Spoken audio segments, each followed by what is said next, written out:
অবৈধ নির্মাণের অভিযোগে বারাকপুরে তৃণমূলের দুটি কার্যালয়ে চলল বুলডোজার।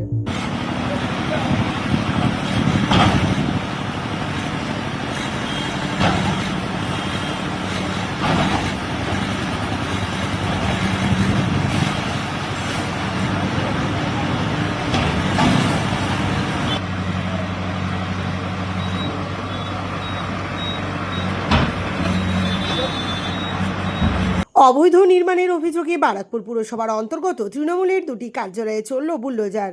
অভিযোগ, তৃণমূলের ওই দুটি কার্যালয় অবৈধভাবে গড়ে তোলা হয়েছিল। মঙ্গলবার টিটাগড় থানার পুলিশের উপস্থিতিতে বারাকপুর পুরসভার 14 নম্বর ওয়ার্ডে তৃণমূলের একটি কার্যালয় বুলডোজার দিয়ে ভেঙে গুড়িয়ে দেওয়া হয়। 20 নম্বর ওয়ার্ডে থাকা আরেকটি কার্যালয়ও এদিন জেসিবি মেশিন দিয়ে ভেঙে গুড়িয়ে দেওয়া হয়েছে।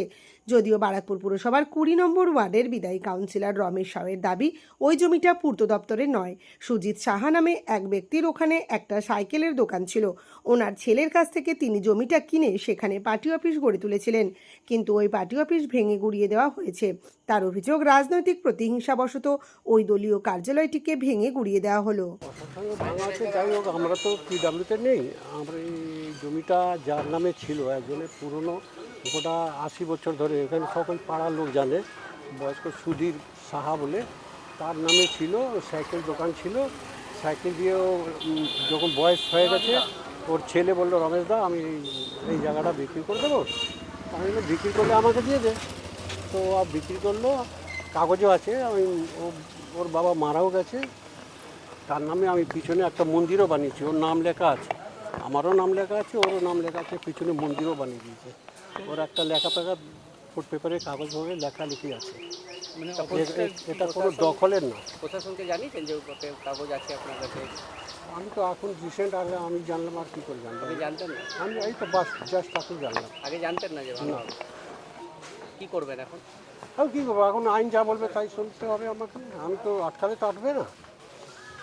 আপনি 20 নম্বর ওয়ার্ডের কাউন্সিলর? 20 নম্বর ওয়ার্ডের কাউন্সিলর। বেআইনি বলা হচ্ছে।